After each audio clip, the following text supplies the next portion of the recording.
Bon, je sais ce que vous pensez en lisant le titre de la vidéo. Ouais, enfin il avait pas dit qu'il attendait que tous les épisodes soient sortis pour regarder l'animé? Alors oui, c'est vrai, c'est ce que j'avais dit. Étant une personne chez qui la patience n'existe pas, je me suis dit qu'un tel animé se devait d'être binge-watché, histoire de profiter de l'histoire au maximum, sans devoir attendre une semaine entre chaque épisode. Franchement, ceux qui regardent tous les animés de saison à leur sortie, vous obligeant à attendre une semaine entre chaque épisode, ah vous avez un mental d'acier, je vous le dis. Mais bon, je vais être honnête avec vous, il y a quelques petits facteurs qui m'ont fait revenir sur ma décision. Le premier, c'est mon entourage. Bah ouais, parce que à force d'attendre, j'avais l'impression d'être exclu des conversations avec mes proches. Chaque semaine, eux, ils se rassemblaient pour discuter un peu de l'animé tout en racontant leurs différentes théories quant à la suite de l'intrigue. Du coup, quand je les rejoignais, j'avais légèrement l'impression d'être à part. Attention, ne fais pas de bruit. Nous sommes là en présence d'une espèce extrêmement rare d'otaku. Une espèce qui regarde les animés de saison une fois que tous les épisodes sont sortis et que la hype soit complètement retombée. Alors comme ça, ce n'était pas une légende. Cette espèce existe encore. C'est extrêmement rare, mais une minorité perdure. C'est fascinant. Et figurez-vous que ça, c'est pas le pire en fait. Ouais, parce que en faisant mes recherches sur Summertime Rendering, je me suis rendu compte que l'animé allait compter 25 épisodes. Ce qui fait que, à raison d'un épisode par semaine, le dernier épisode devrait se trouver aux alentours du 28 septembre. À une vache près, hein, c'est pas une science exacte. Je sais pas si vous vous rendez bien compte, mais on est actuellement le 29 mai, et va falloir attendre jusqu'au 29 septembre à peu près pour avoir la fin de l'animé. Quand les vacances d'été seront terminées et qu'on aura tous repris l'école ou le travail. Non, et puis dites-vous que pour un animé qui se passe en 12 semaines, ça va encore, mais 25 semaines pour éviter les spoils, bah c'est une toute autre histoire, hein. Du coup, ouais, je me suis dit que commencer Summertime Rendering pourrait être vraiment intéressant. En plus de ça, ça me ferait une sorte de rendez-vous estival hebdomadaire afin de découvrir les nouveaux épisodes de l'animé qui, pour le moment, est pour moi l'un des plus captivants de la saison. Ouais, parce que à peine après avoir démarré le premier épisode, j'avais compris que Summertime Rendering allait me faire vivre une aventure riche en émotions. Alors je sais pas si vous vous souvenez, mais dans ma vidéo où je parlais des animés du printemps, je vous avais dit que Summertime Rendering était l'une de mes plus grosses attentes de la saison. Eh bien, figurez-vous que l'animé a dépassé toutes mes attentes, et ce en seulement 6 épisodes au moment où je fais cette vidéo. Ah c'est pas rien. Moi qui pensais qu'on allait avoir là un animé mêlant boucle temporelle plus enquête criminelle, je me suis rendu compte que Summertime Rendering proposait un scénario encore plus ahurissant que ça. Une histoire qui, dès le premier épisode, a réussi à me captiver et me réjouir quant à la suite de l'intrigue. Entre son ambiance si particulière, ses personnages énigmatiques, son intrigue complètement stupéfiante et ses nombreux rebondissements, croyez-moi, Summertime Rendering pourrait devenir l'œuvre la plus dingue de la saison. Et si aujourd'hui je me permets d'en faire une vidéo, c'est parce que, selon moi, l'animé n'est pas aussi populaire qu'il devrait l'être. Summertime Rendering, c'est un score de 1008 en termes de popularité sur Notuljon, 1204 sur MyAnimeList, et des vues très peu nombreuses sur les différents AMV disponibles depuis sa sortie. Des chiffres qui prouvent donc bien que l'animé ne possède pas la popularité qu'il mérite. Oui, parce que figurez-vous que j'ai appris que beaucoup de personnes se fiaient aux AMV avant de regarder un animé, histoire de savoir s'ils allaient s'y mettre ou non. Du coup, j'estime que ça en fait un critère de jugement en termes de popularité tout à fait recevable. Et pourtant, malgré cette popularité peu conséquente, le peu de gens qui ont regardé l'animé jusqu'à maintenant sont formels. Il est génial. Toutes les notes attribuées par les différentes communautés sont très hautes. Tous les avis sont élogieux, et chaque semaine, les réactions des fans n'en sont que plus intenses. Alors comment un animé d'enquête et de mystère qui paraît si banal à la base puisse autant être apprécié? Eh bien, la réponse est simple. Summertime Rendering n'est absolument pas un animé banal. Bien au contraire.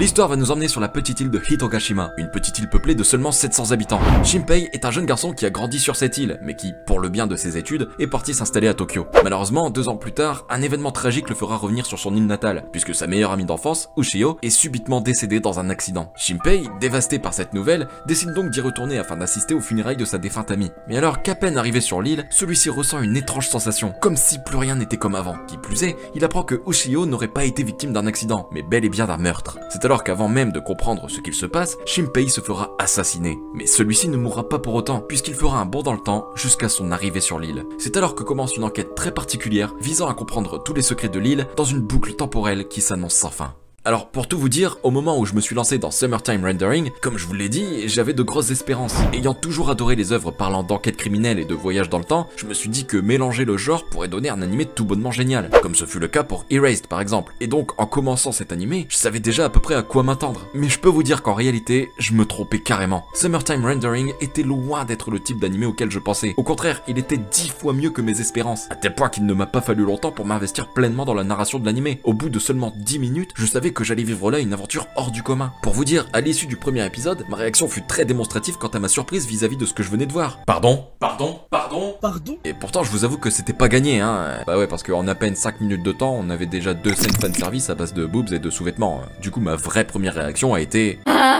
Mais rassurez-vous, cette réaction ne fut que passagère, puisque après ça, l'histoire sérieuse prenait place, et l'atmosphère joyeuse, enfin joyeuse, le mec arrive en plein funérailles de sa meilleure amie quoi, laissait peu à peu place à une atmosphère plus sombre. Et cette atmosphère était en premier lieu parfaitement gérée d'un point de vue esthétique. Déjà, faut savoir que de base, l'animé est vraiment beau. Les décors sont soignés, les expressions des personnages sont parfaitement en adéquation avec les sentiments ressentis à l'instant T, et la conception des personnages est assez unique. Surtout les yeux. Ah, je vous jure, ça peut paraître anodin, mais je trouve que le studio a fait un travail remarquable concernant les yeux des personnages. Tiens, d'ailleurs, en parlant du studio, après avoir fait quelques recherches, j'ai vu qu'il s'agissait du studio OLM, inconnu au bataillon. Pour ma part, calmez-vous les puristes, je décide alors de faire quelques recherches plus approfondies. Et voilà que je découvre qu'ils sont en priorité connus pour avoir travaillé sur les différents films Pokémon. Vous savez, ce film qui nous a tous fait chialer quand Pikachu voit mourir Sacha devant ses yeux, qui nous a traumatisés quand on était petits, à tel point de prendre des séances chez le psy tous les mercredis matins de 9h à 10h. Bah c'est à eux qu'on le doit. Bon après ils n'ont pas que bossé sur Pokémon, hein, ils ont aussi travaillé sur des projets comme Animal Crossing ou même Tamagotchi. Bah dis donc, passer de ça à ça... Franchement, je me demande ce qui s'est passé pour arriver à un tel changement. Patron, vous êtes vraiment sûr de la nouvelle recrue là? Oh bah oui, j'ai trouvé que c'était un très bon élément. Non, et puis il a des idées anarchistes, ça ferait du bien à la boîte, je pense. Ah bah anarchiste, oui, je vous le fais pas dire, il vous a dessiné avec 50 couteaux dans le ventre. Ah oui, dis donc, il a même fait le sang qui sort des yeux, vous avez vu? Ah, on peut pas nier qu'il a un certain talent, hein.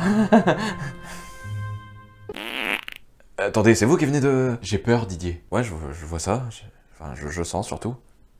Alors petite pause avant de reprendre la vidéo, en faisant le montage j'ai également vu que le studio était à l'origine de l'excellent Cyborg 009, que j'avais particulièrement aimé, et que vous pourrez retrouver sur Netflix si jamais vous êtes intéressé. Voilà, c'est cadeau, si ça mérite pas un petit pouce bleu... Non mais ferme-la et lance la suite de la vidéo là. Pardon. Bref, outre cette qualité atmosphérique vraiment très plaisante, l'anime arrive à mettre en œuvre une histoire complètement hallucinante. Et je pèse mes mots 1,2 kg à peu près. Ouais, parce qu'il n'y a pas une seule seconde où on s'ennuie en fait. On va sans cesse être sous pression. Il n'y a pas une minute où il n'y a pas un truc qui se passe et où un nouveau mystère intervient. Alors, au départ, ça peut paraître flou, et on peut avoir peur quant à la réponse de ces mystères. Ce que je veux dire, c'est que quand on sait que l'anime fait 25 épisodes, on flippe un peu en se disant qu'on pourrait potentiellement avoir la réponse à tous ces mystères à la toute fin de l'anime. Ce qui serait extrêmement long, on va pas se mentir. Mais en fait, non, n'ayez crainte. La plupart des mystères qui prennent place au tout départ trouveront réponse assez rapidement. La preuve, actuellement, je viens de finir l'épisode 6 et j'ai déjà de nombreuses réponses quant à mes interrogations. Pour tout vous dire, Summertime Rendering m'a beaucoup fait penser à 2 grandes œuvres de la Japanimation. La première, c'est Higurashi. Ouais, parce que, comme dans Higurashi, ici,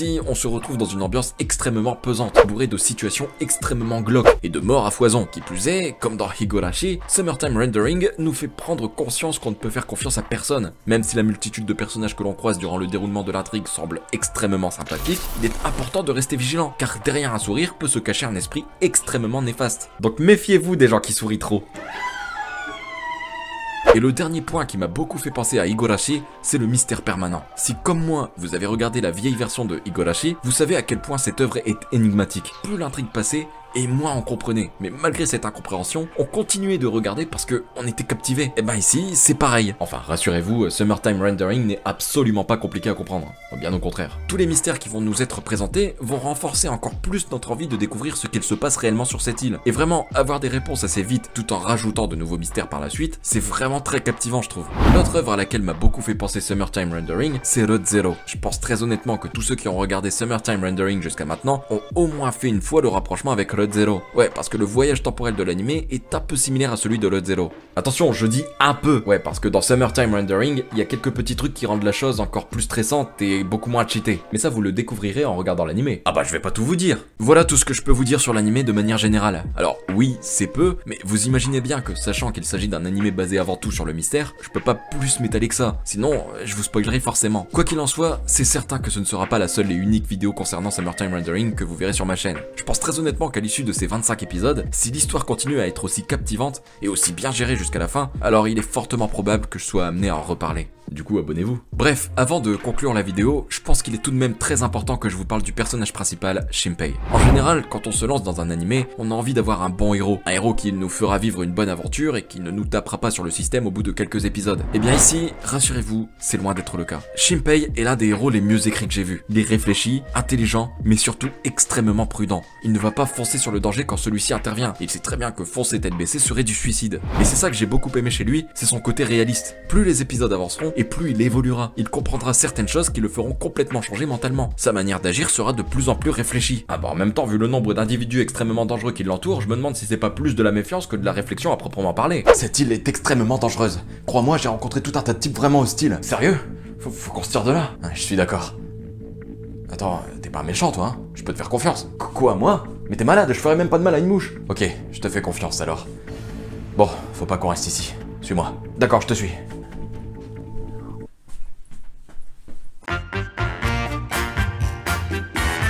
Autre point très important pour moi, ce sont les cheveux de Shinpei. Alors, dit comme ça peut être totalement chelou, mais j'ai adoré ses cheveux. Alors, très honnêtement, j'ai toujours beaucoup aimé les héros d'animé avec les cheveux longs attachés. Je sais pas pourquoi, hein, j'ai toujours trouvé ça badass. Eren, Izumi, Glenn, Vanitas, etc., etc. Bon, après, les cheveux longs, ça va pas à tout le monde, quoi. Faut savoir que l'animé mettra également en place plusieurs romances entre plusieurs personnages, secondaires comme principaux. Alors, perso, j'avais peur que ce soit une romance trop envahissante, qui serait plus mise en valeur que l'intrigue principale, mais en fin de compte, pas du tout. On a là une romance légère qui est plaisante à suivre sans être trop encombrante. En parlant des autres personnages, j'aimerais beaucoup vous donner mon avis les concernant, mais je peux pas. Ouais, parce que chaque personnage présent dans l'animé est un mystère à part entière. Tous les personnages que vous croiserez au fur et à mesure des épisodes auront leur importance. C'est pourquoi je peux pas vous parler d'eux, parce que si je le faisais, je vous spoilerais à coup sûr. Et je pense que vous êtes d'accord avec moi pour dire qu'il vaut mieux éviter, hein. Bref, pour conclure, Summertime Rendering est un animé qui, en seulement 6 épisodes au moment où je tourne cette vidéo, a réussi à surpasser toutes mes attentes, à m'entraîner dans une sorte d'excitation permanente quant à découvrir la suite des aventures de Shinpei. Je peux comprendre qu'en prenant connaissance du synopsis, de nombreuses personnes soient réticentes à l'idée de s'aventurer dans l'histoire de Summertime Rendering. Après tout, le genre thriller est un genre très peu populaire auprès des fans. Et honnêtement, je trouve ça triste parce qu'il y a de sacrés chefs-d'œuvre dans le genre. Mais ne vous fiez surtout pas à votre premier avis, parce que, je vous le redis, Summertime Rendering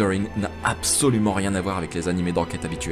Faites-moi confiance, si vous vous lancez dans l'animé, alors vous ne pourrez plus vous arrêter, et vous finirez par prendre conscience que cet animé est sans doute l'un des meilleurs de la saison.